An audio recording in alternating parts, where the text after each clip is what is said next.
Stephen are कवी की the 7 habits of highly effective people, ये किताब पर्सनल और प्रोफेशनल ग्रोथ के लिए एक ऐसा रोड मैप है जो आज भी उतना ही रेलेवेंट है जितना पहले था।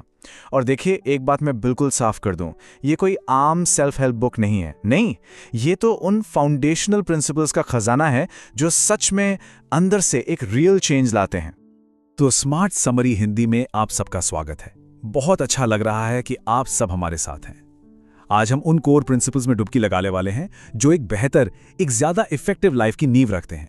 ये आदतें सिर्फ आपकी प्रोडक्टिविटी ही नहीं बढ़ाती, बल्कि एक गहरी सेटिस्फैक्शन भी देती हैं।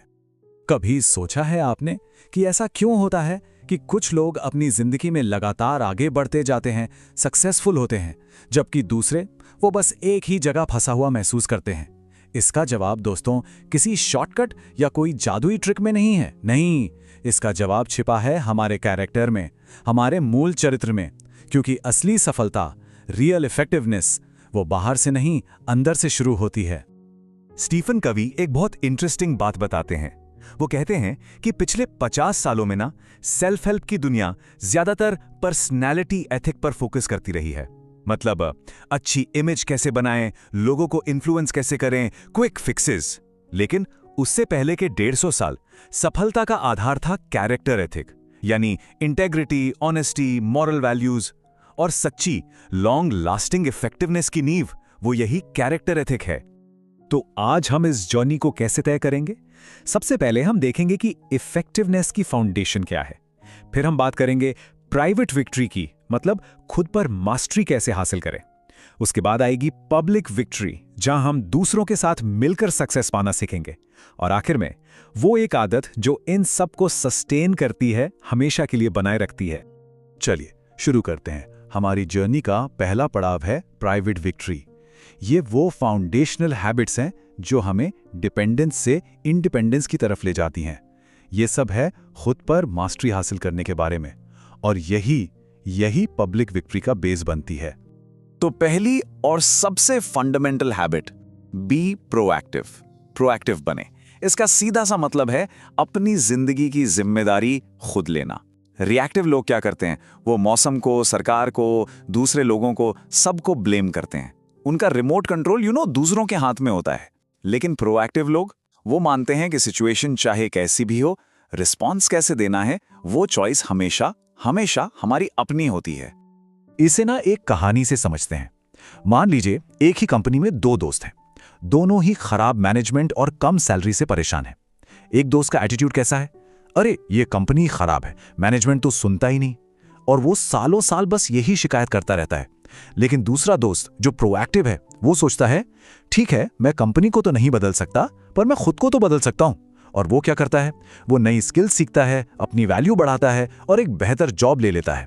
देखा आपने, सिचुएशन दोनों के लिए सेम थी, पर उनके रिस्पॉन्स ने उनकी पूरी फ्यूचर स्टोरी लिख दी। और ये स्लाइड बिल्कुल यही दिखाती है कि प्रोएक्टिव लोग अपनी एनर्जी कहां लगाते हैं। रिएक्टिव लोग वो अपना सारा टाइम और एनर्जी सर्कल ऑफ कंसर्न में वेस्ट करते हैं, मतलब उन चीजों के बारे में शिकायत करना जिन्हें वो बदल ही नहीं सकते। दूसरी तरफ प्रोएक्टिव लोग वो अपना फोकस सर्कल ऑफ इन्फ्लुएंस पे रखते हैं, यानी वो चीजें जिन्हें वो सच में कंट्रोल कर सकते हैं, जैसे उनकी आदतें, उनका एटीट्यूड, उनकी स्किल्स। ठीक है, अब आते हैं हमारी दूसरी आदत पर। Habit 2, begin with the and in mind. सोचिए जरा, कोई भी जर्नी शुरू करने से पहले एक क्लियर डेस्टिनेशन का होना कितना जरूरी है। बस यही इस आदत का कोर आइडिया है। जैसे कोई घर बिना ब्लूप्रिंट के नहीं बन सकता, वैसे ही एक पर्पसफुल लाइफ बिना क्लियर विजन के नहीं जी जा सकती। कवि कहते हैं हर चीज 2 बार बनती है, पहले दिमाग में और फिर रियलिटी में। और इसके लिए कवि हमें एक बहुत ही पावरफुल एक्सरसाइज करने को कहते हैं। कल्पना कीजिए आप अपने ही फ्यूनरल में हैं और आपके करीबी लोग, आपके दोस्त, आपके परिवार वाले आपके बारे में बात कर रहे हैं। आप क्या चाहेंगे कि वो आपके बारे में क्या कहें?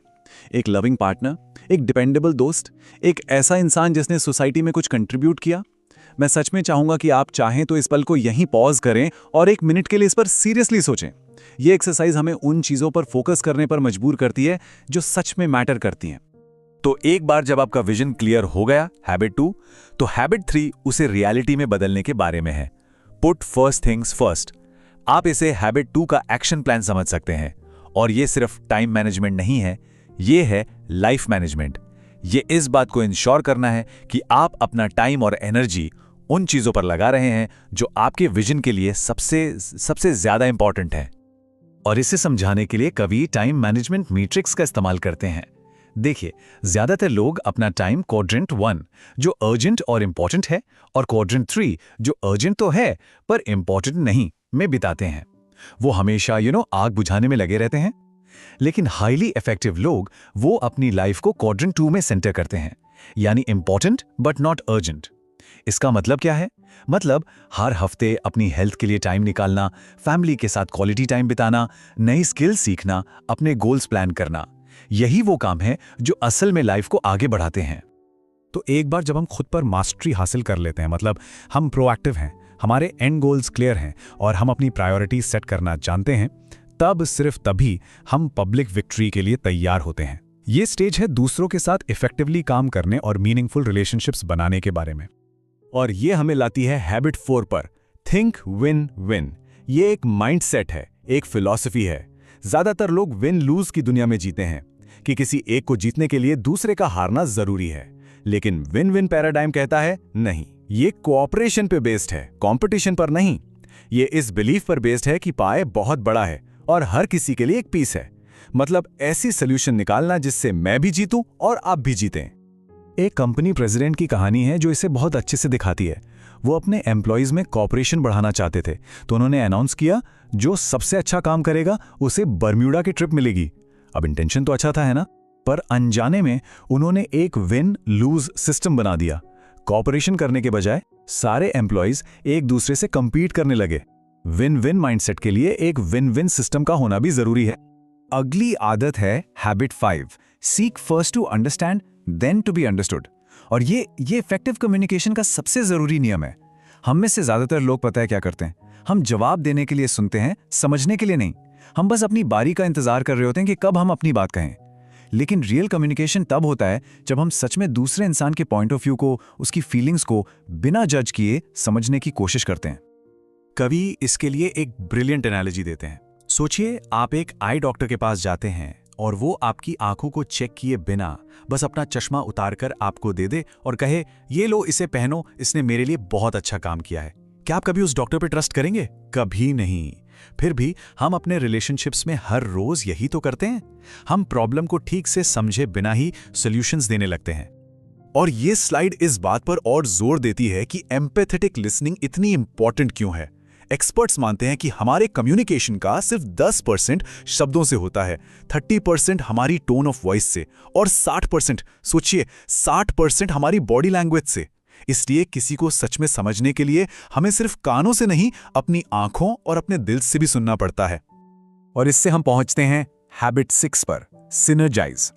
सिनर्जी वो मैजिक है जो तब होता है जब लोग मिलकर कुछ ऐसा क्रिएट करते हैं जो वो अकेले कभी नहीं कर सकते थे। ये वो प्रिंसिपल है जहां 1 + 1 2 नहीं 11 होता है। ये डिफरेंसेस को रिस्पेक्ट करने, उन्हें वैल्यू देने और उन्हें अपनी ताकत बनाने के बारे में है, उन्हें खत्म करने के बारे में नहीं। नेचर में इसका एक शानदार एग्जाम्पल देखने को मिलता है।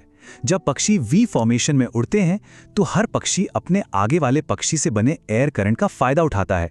इस कोऑपरेशन से वो अकेले उड़ने के मुकाबले 70% ज्यादा दूर तक उड़ सकते हैं। बस यही सिनर्जी है। और अब हम आते हैं आखिरी और शायद सबसे जरूरी आदत पर, वो आदत जो बाकी सभी 6 आदतों को सस्टेन करती है, उन्हें एनहांस करती है, ये लॉन्ग टर्म इफेक्टिवनेस को इंश्योर करती है।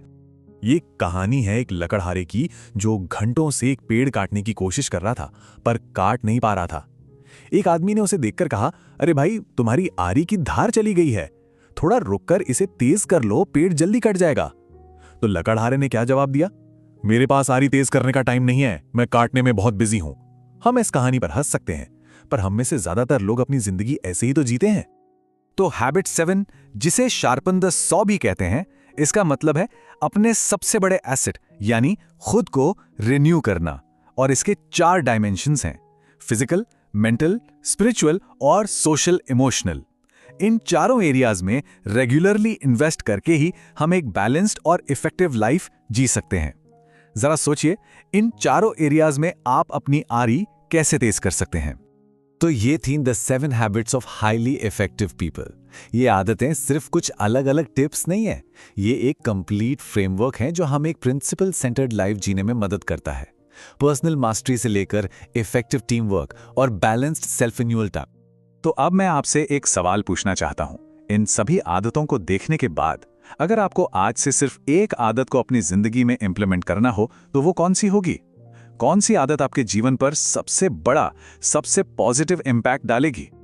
अगर इस स्मार्ट समरी से आपकी लाइफ में कुछ वैल्यू ऐड हुई है तो प्लीज इसे लाइक करें, चैनल को सब्सक्राइब करें और इसे उन सभी दोस्तों और फैमिली मेंबर्स के साथ शेयर करें जो अपनी लाइफ को अपग्रेड करना चाहते हैं। और हाँ, नीचे कमेंट्स में जरूर बताइएगा कि आप कौन सी एक आदत से शुरुआत करने वाले हैं। हमारे साथ जुड़ने के लिए धन्यवाद।